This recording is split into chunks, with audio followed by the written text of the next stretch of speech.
السلام عليكم ورحمة الله وبركاته. اللهم صل وسلم وبارك على سيدنا محمد. وصفتنا النهاردة هنعمل الفتة. فتة اللي هي أساسي في العيد، ما بنستغناش عنها ان احنا نعملها اول يوم العيد، ونعملها بطريقة حلوة وطعمها ان شاء الله يبقى حلو. دي راس توم حلوة كبيرة اهي ما شاء الله مع قرن فلفل. هندق التوم دوت وهوريك هنعمل ايه مع بعض. ودي الصلصة اللي احنا هنستخدمها، دي صلصة انا ضربها في الخلاط ده احنا كويس. عايزين ان انتوا تصفوها بس انا ما صفيتهاش.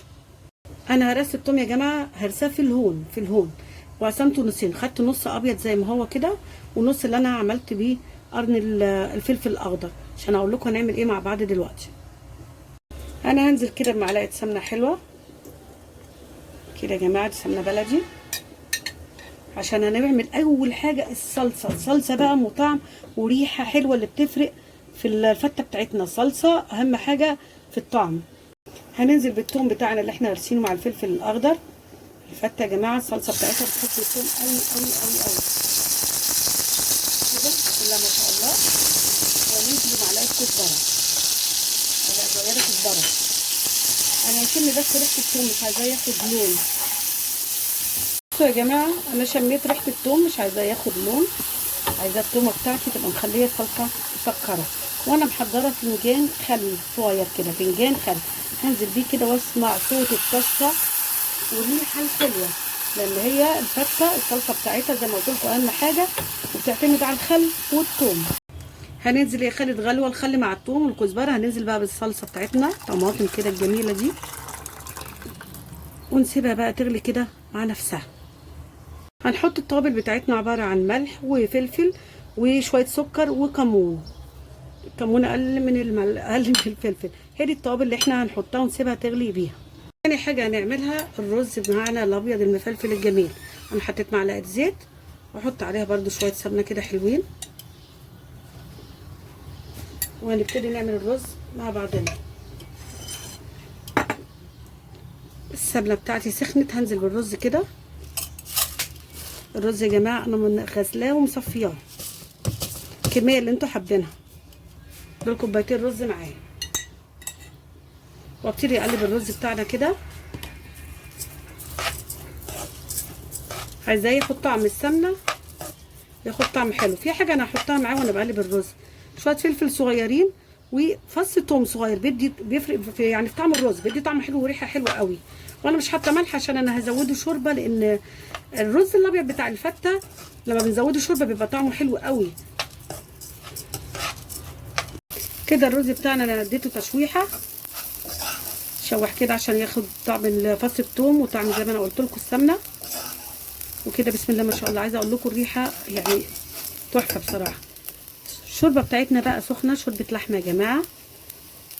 فابتدي ان انا ازود كده. الرز بتاعنا هيغلي، واول لما يتشرب يشرب الشوربه بتاعته ديت هنهدي عليه النار يا جماعه عشان يستوي على نار هاديه ويبقى مفلفل. نقطع بقى العيش يا جماعه بتاع الفته. ده العيش بتاعنا المصري اللي هو فيه رده يا جماعه. الفته المصري بتتعمل بالعيش البلدي بتاعنا المصري اللي فيه رده، ولو فيه عيش محمص يبقى افضل، بس الموجود عندي طري. هبتدي كده اقطع العيش بتاعنا كده شرايح زي ما انتوا حابين، بس هنفصلها عن بعض. ده عيش فته، حتى لو عايزين تقطعوه بايديكوا قطعوه. اهالينا اساسا كانوا بيقطعوه بايدينا وبالبركه كده، والاكل زي العسل. والفته من الاكلات اللي ريحتها بتقلب بالمكان كله بصراحه. اهو كده سيبها مفصوله عن بعضه عشان ينشف معايا العيش، عشان هنحمصه. بدو الجزء ده كده،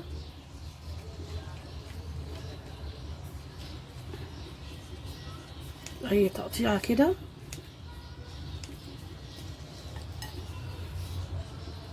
شرايح كده ونقطع. بس كل واحده مفصوله عن التانيه، الوش بعيد عن القعر او ظهر العيش.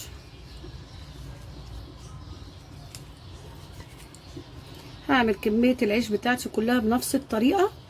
انا ممكن احمر كميه عيش كبيره واخليها تفضل معايا مثلا موجوده عندي، ما بيجرالهاش حاجه يعني في فتره العيد لو حبيت ان انا اعملها. الرز يا جماعه بعد ما استوى عشان الشوربه سخنه ما خدش وقت. بصوا مفلفل بسم الله ما شاء الله ازاي، شايفين فلفل وجميل ازاي. عايزه اقول لكم طعمه بالشوربه وفص الثوم بجد جربوه، حاجه تانية، حاجه حلوه بجد اهو. بسم الله ما شاء الله. كده الرز بتاعنا خلص، هنشيله من على النار. دي الصلصه بتاعتنا يا جماعه، شايفين بسم الله ما شاء الله، شايفين لونها وقوامها. انا مش عايزاها لا خفيفه ولا تقيله، لان دي بتاعت فته وفي نفس الوقت مش زي بتاعت الكشري اهي. بسم الله ما شاء الله كده بالنسبه لي استوت، وريحتها برده بسم الله ما شاء الله تحفه. نحمر العيش بتاعنا من غير ما يشرب لا زيت ولا سمنه ولا اي حاجه. انا حطيت معلقه زيت يا جماعه، حابين تحطوه معلقه سمنه، انا بحب احط سمنه للعيش عشان دي فته يا جماعه. ده الفرق، بتفرق من طعم فته لفته وما تبقاش تقيله ولا حاجه. كده السمنه بتاعتي كده سخنت، هنزل بالعيش بتاعي اقلبه. كميه العيش بتاعنا اقلب فيها لحد ما احس ان هي نشفت كده وخدت طعم السمنه. لو حابين ان انتوا تعملوها بزيت، تحطوا معلقه زيت وتحطوها يا جماعه في الفرن، شغاله سهله، بس انا بقول لكم دي طريقه والله سهله خالص وحلوه. بصوا العيش بتاعنا يا جماعه ابتدى يتحمص ازاي. بصوا بسم الله ما شاء الله، شايفين هو ما خدش وقت والله، ما بياخد وقت ولا اي حاجه، طريقه سهله. دي فته بتاعتنا جميله الحلوه المصريه للعيد الاضحى، كل سنه وانتم طيبين. بصوا العيش بتاعنا يا جماعه، بصوا نشفت ازاي وسخن، شايفين نشف بسم الله ما شاء الله. بصوا مش شارب لا سمنه ولا اي حاجه، بالعكس هو طعمه ونكهته حلوه. طيب انا هعمل ايه؟ هنزل كده بحته تومه، شايفين على نفسها زي ما هي كده، عشان انكه الفته بتاعتنا بقى. العيش بتاعنا كمان هيفرق معانا في الطعم، بس انا مش عايزاه ياخد لون. انا شايفين كده هشوحه كده على جنب اهو عشان ريحه الثوم كده يا جماعه. العيش كمان خد طعم وريحه الثوم ونشف، شايفين بصوا ولا في اي دهون خالص، مفيش اي ماده دهنيه. عايزه اقول لكم انتوا حابين تعملوه بشويه زيت زي ما قلت لكم في الفرن برده. الشوربه بتاعتي بقى سخنه كده بتاعت اللحمه، فته يعني لحمه، انزل كده بكبشايه واحده، مش هاخد فيها معاها لا بصل ولا اي حاجه اللي فيها بس. نشيلها بقى من على النار عشان مش عايزاها تبقى مستويه. العيش بتاعي بايش، لا هي كده حلو فيها جرش، عشان نبتدي نحمر بقى اللحمه بتاعتنا. انا هحط معلقه سمنه يا جماعه، انا حطيت معلقه، هحط شويه تاني.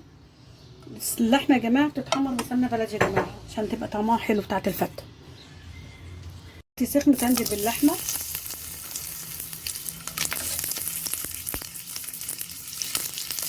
اللحمه بتاعتنا مستويه بسم الله ما شاء الله.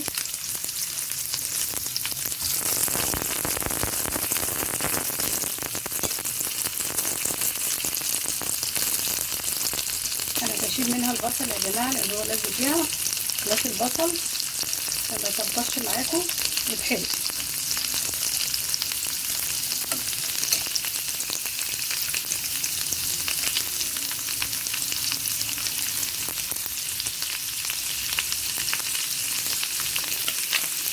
بس هسيبها بقى تاخد كده لون على الناحيتين كده. انا حمرت اللحمه، الفته بتاعتنا خلصت. بصوا عايزه اقول لكم شايفين العيش مفلفل ازاي، انا مش عايزاه يبقى العيش طري كده. هفرده، في ناس ما بتحبش العيش كتير وفي اللي يحبوا العيش يكتروه.